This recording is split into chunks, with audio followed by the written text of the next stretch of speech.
Why don't they pick people like Milan, Vince? Why is that? What leads up to these weird techniques? Because I personally saw Sibley when he was an under 17. The 100, new audience. Well, supposed to be new audience. What do you think that being played a week before a test series? Which is a rotation system we only use in red ball cricket. None of the white ball players get rotated. You had the England people playing the 100 a week before. So what kind of preparation is that for a test series against India? Welcome to another First Class Cricket Academy podcast. Just before I start, please maybe like and subscribe and share all of our videos. That'd be much appreciated as we have just reached 500 subscribers. If we get 600 by the end of this month, that would be really good. So let's begin. So as usual, I'm joined by Raj and Darren. How are we doing, guys? Thanks, you okay? Hi, Ollie. Good to see you again. Yeah, good to see you both. Well, we're coming after a pretty wet test match in up in Trent Bridge. I suppose we'll come to Darren first. Rain seemed to have saved England. Yes, India were favourites going into that last day, but I mean, who knows if Robinson and Anderson, who just never seems to get old and gets better as he gets older, if it would have been hooping in the first hour, there's a few ifs coming now. If it was hooping in the first hour, and if they'd have taken 3 in the first hour, who knows? Because if you'd have got into the middle of order of that Indian side, then you have Jadeja and Pant, who are either going to knock the runs off in a hurry or they're going to give you a chance early. So yes, India, I would have said India were 75% favourites to knock that off, but England did have a chance. But just I think you are probably right, is where I'm going with this. That England probably were saved by the rain. Raj, coming on to you. If the rain didn't come down, do you reckon it was India's, or are you in the balance between the two sides? I think India were slightly ahead at that point, but the first 10 overs of Anderson and Broad would have been really crucial. And if Rohit and Virat, one of them, were at the crease, then it was India's game. If those two went, the game could have gone either way. And the way India played against New Zealand in that test match, the World Championship finals, in English conditions, I think it's quite tricky still. So in English conditions, ball hooping around and with bowlers of Anderson and Broad's class, yes, India were favourites, but 2-3 early wickets, anything could have happened. I think what we'll do, I will try and focus on the good bits that happened in that test match, as I normally go straight to the bad bits. So I think we'll come to KL Rahul, Raj. He looked pretty good in that first innings, didn't he? Oh, he played a super knock. I think this is how fortune turns in cricket. He was nowhere in the reckoning, and then suddenly Shubman Gill gets injured, goes home, and Agarwal gets hit on the head. Opportunity comes up, and he grabbed it with both hands. So that's a fantastic knock he played. And the other thing that really helped India was the lower order runs that came, and especially Jadeja's contribution.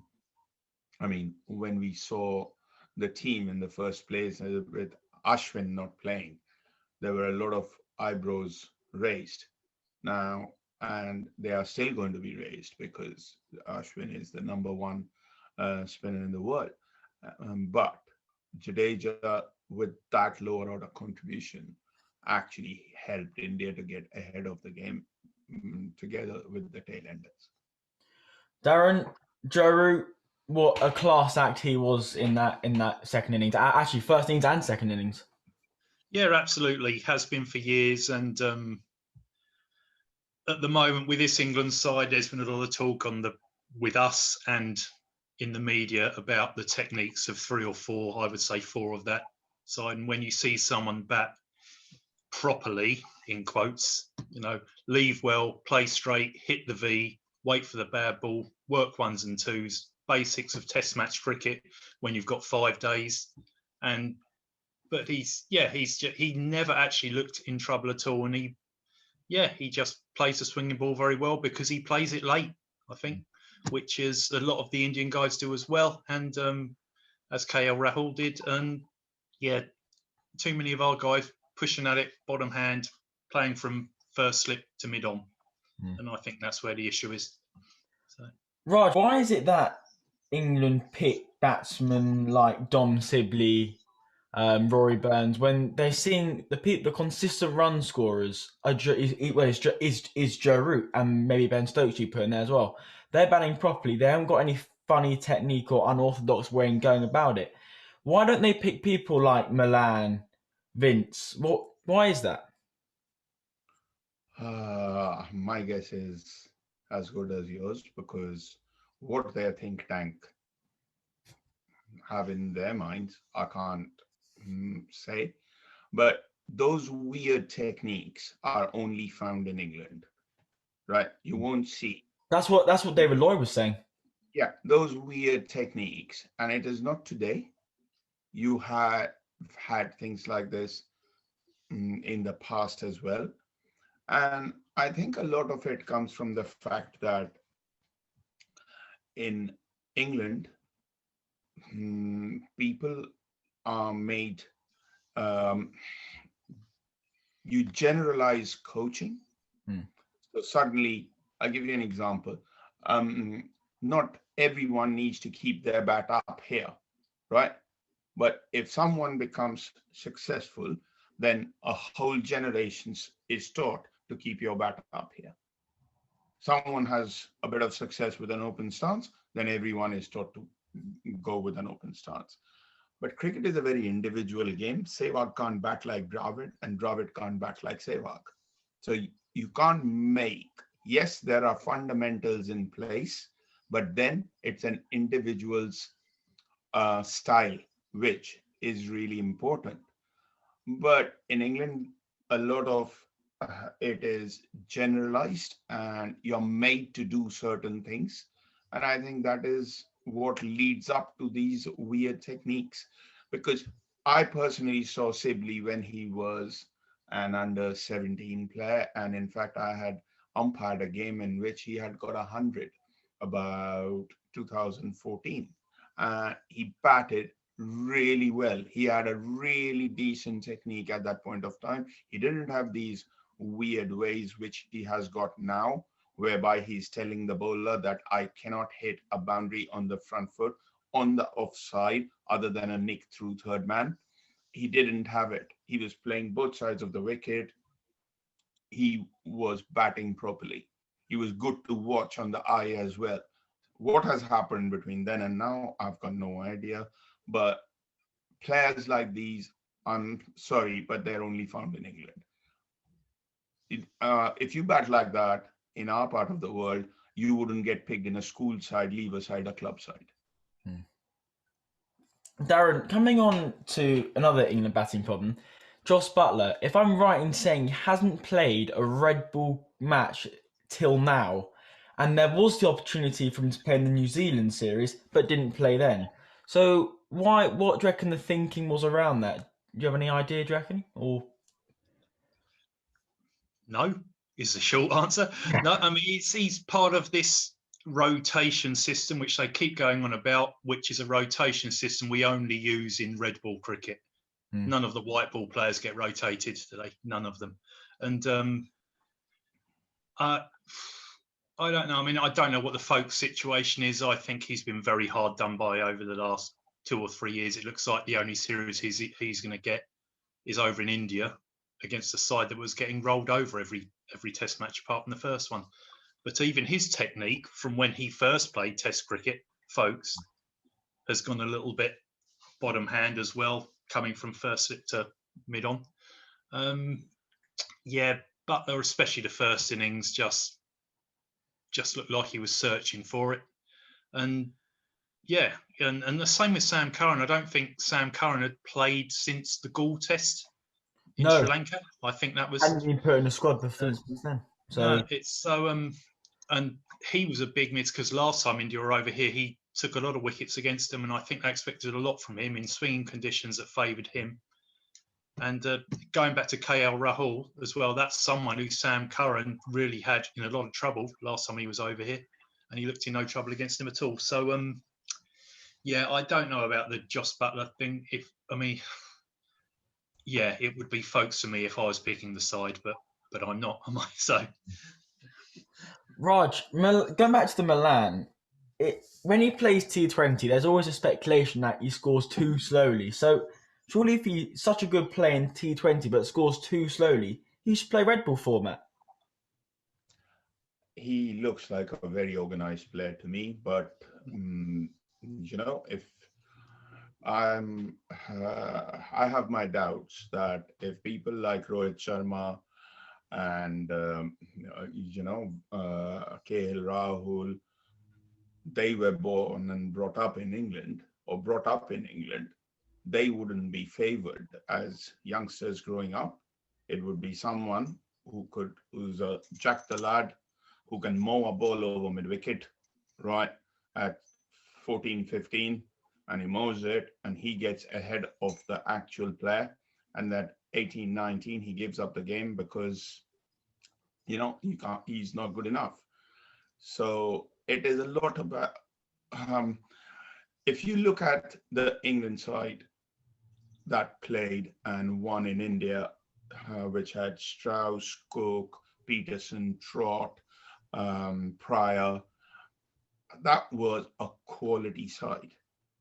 Now, after 2008, once IPL started in India, yes, it did a lot of good for Indian cricket, but it created a lot of problems for other sides because, yes, someone didn't patent IPL. So how has the money gone to India? How has the power base shifted to India? And we need to do something and play catch up. And the only thing we want to do is whack the ball. So if you whack the ball without any basic fundamentals, it's a completely different story, because batting in red ball cricket, you need to control your bat speed. You cannot have your bat speed at what you would have when you're trying to tee off. So controlling your bat speed is a massive thing. And as a young player, if you don't understand that, you're not taught that. And in fact, it went to an extent where you were ridiculed for that, because leaving or defending almost became a crime in age group cricket, pathway cricket, between 2008 and now. So only thing people are interested in is ball striking. Now, ball striking and test match batting are two opposite ends of a spectrum. Test match batting is completely different. Yes, you've got great ball striker in Joss Butler. You've got very good ball striker in Sam Curran, but those guys can only play to their best ability when they're playing stakeless cricket, by which I mean at the other end, they're batting with a tail ender. And they know if I now go and play big shots, get out, I'm not going to be blamed. But the moment they are batting with Joe Root at the other end, when they need to bat properly, they're struggling. Well, they were actually, David Lloyd even did say on commentary that he thought Sam Curran, yes, he got 35, but he wasn't trying to stay there because he was the last batsman. It was sort of maybe clueless batting. I don't know, but Ollie, there are certain basics of cricket which cannot be ignored. As a batsman, when you play a short ball, your back leg covers off stump. If the bowler is seeing you're off stump, that's just not good enough. As you grow up the ranks, how you play ball at your armpit, which comes quick, is something which is really important. How you leave outside of stump is extremely important. And then when you play spin, how you play when there are men round the bat. Okay. But if the whole focus is on 6 and over, ball striking, and going away to leg side is not seen as a crime, but making room, then we are, what we call preaching the wrong things. And that is going to lead to bad test match batting. But then England are very lucky. Their seam attack is fantastic. Right. Until the time Anderson is there, right, their seam attack is absolutely fantastic. So, but the batting is going to be a big challenge, especially with India's seam attack being so good.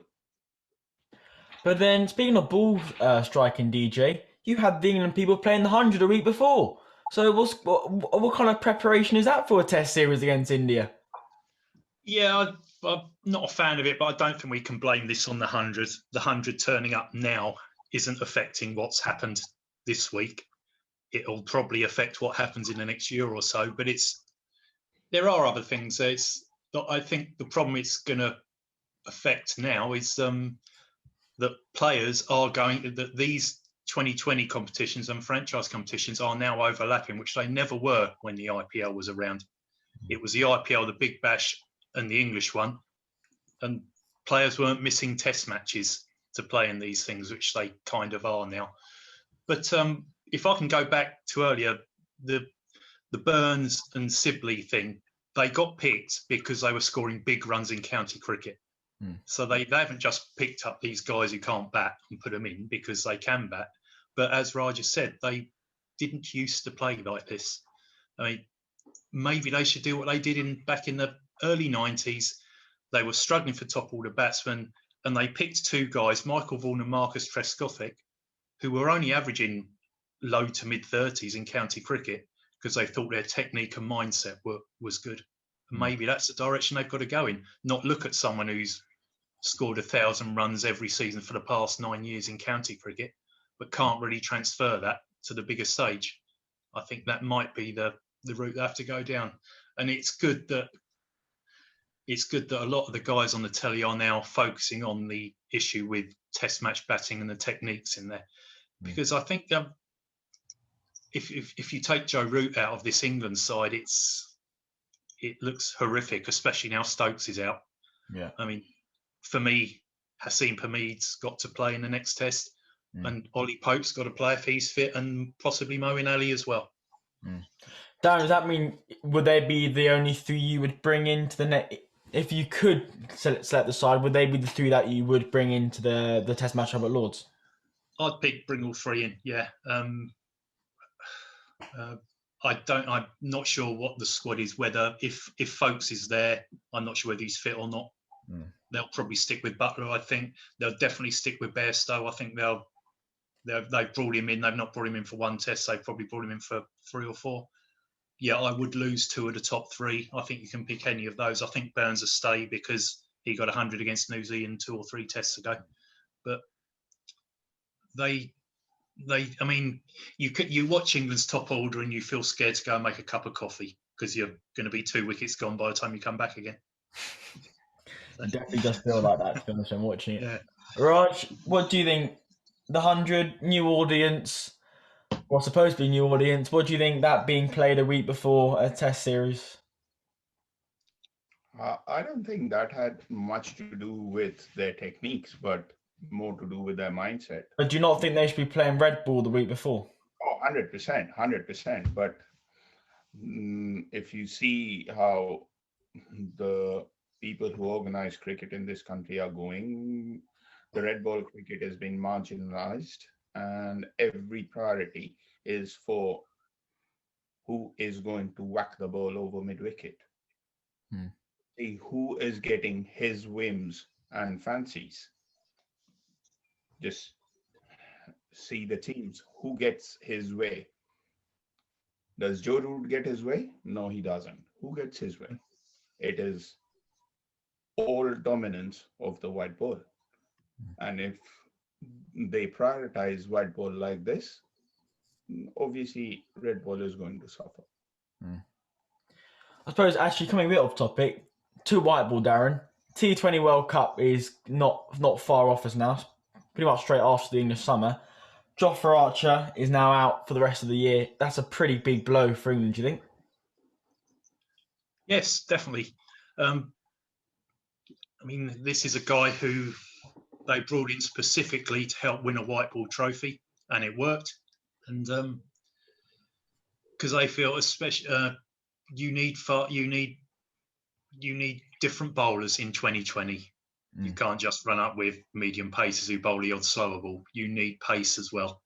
You need to get stick batsmen on the back foot at pace. And and this is a continuous elbow injury he keeps having now, and it's become a big worry because he would have been. I mean, obviously he was never going to play in this series because he wasn't fit, but you'd have liked to seen him in this side as well, because England will rotate the bowling, and it'd have been nice to have him coming in at some of these Indian guys. So. Right. I think what we'll do, we'll now come on to the test match that starts on Thursday. Raj, what do you reckon is gonna? I don't know, you can't really suppose anything, but what do you reckon will happen at Lords? Do you reckon it'll be the weather looks pretty set fair for the 5 days, so probably a green seamer for India to bat on. I think it will be very similar wicket to Trent Bridge, because England are not going to play on a flat one. Because they know that to get something out of the game, their bowlers have to come to the party. And their biggest chance of the bowlers coming to the party is when the bowler is going to do something off the wicket. So we are not going to get a flat track, that's for sure. And they're going to, again, hedge their bets on Jimmy Anderson, Stuart Broad, Ollie Robinson, and Joe Root. And then see what happens. If Hamid plays, then there's going to be a bit of a bolster to the batting order, because he bats properly. And he has spent time in the middle this season. He has scored runs. He's got good fundamentals. He bats like a test match batsman. And there are guys in county cricket who bat properly. But again, who makes the decisions? It does look like he is going to, reading from all the media sources, it does look like he is going to be coming in to the second test. Darren, any thoughts on what's going to be quite an important test match for both England and India, to be honest, going in with both drawing it? Yeah, I hope England play the same 4 bowlers, because there's no need for a rotation system, because I only bowled once in the test. I know 50 odd runs in the second innings, but they only bowled once, so there's no need for them to rotate the bowlers again. I mean, and I'd like to see Moeen Ali get in there somewhere. I'd probably play him in place of Lawrence. Haseem will play, definitely. Probably in place of Sibley. And there'll probably be the only 2 changes, I think. I mean, if Moeen Ali plays, they've got a spin option. Yeah, and you're gaining in the batting as well. I know. I'm not comparing the hundreds on the telly in front of me now, and he's playing in this. I wouldn't compare what he's doing in that, because it's not even the same sport as far as I'm concerned. But he is a good test match batsman, and he'll bolster the side as well. So. And the thing is, India's record against Moeen Ali in England is not very good. Yeah. Right. So I think that makes a lot of sense to play Moeen Ali, especially if India are not going to play Ashwin. Do you reckon they'll play him, Raj? Sorry? Do you reckon they'll play Ashwin or not? If the wicket is like this, I don't think they will. They are going to go with the same combination by the looks of it. And with Shardul Thakur, he got key wickets at important junctures. So I don't think they are going to. Ashwin's competition is not going to be with Jadeja. Ashwin's competition is going to be with Shardul Thakur at this point of time, because that's the place. So till the time the wicket looks, wicket looks a good flat one, and the weather, the forecast is dry, hot. I think they're going to play this same combination. Anything to add, Darren, before we finish up? No, I just after the first test, I don't think we've not learned anything that we didn't know previously. We knew England's top order was very, very flaky, and we knew. And the thing that worries me is India are hanging in there's the wrong phrase, but they're getting by with two of their main guys not really joined in yet and haven't for a couple of tests. And once they do, and they both will, because they're both class players, and Pujara and Kohli, obviously. And then if they get runs, we've got a problem, a big problem. I think England have. Well, I think, Raj? India also have got a few issues at the moment because Rahane has not been in the best of nick since his 100 in Australia. Pujara is not batting like his normal self. If you saw the last innings, apart from the 3 boundaries, he got one on his pads. Then there was a nick through third man, and then there was one he squatted to the cover point boundary. Other than those 3 balls, almost it looked he could have got out about 6-7 times. Right, and he is not batting as Pujara normally does. So India have that worry as well of Pujara not scoring. And with Rishabh Pant, the way Rishabh Pant plays, if the wicket is doing something, the odds are against Rishabh Pant. If the wicket is a flat one, he can take a game away from you. Right. But so those 3 places are a bit of a worry for India. But again, Jadeja's batting in the last game was really quality. And then whatever the lower order runs that came from Bumrah, Siraj, that helped India a lot, and Shami. But India has also got a few issues to settle. Right then, guys, I think we will finish that debate there.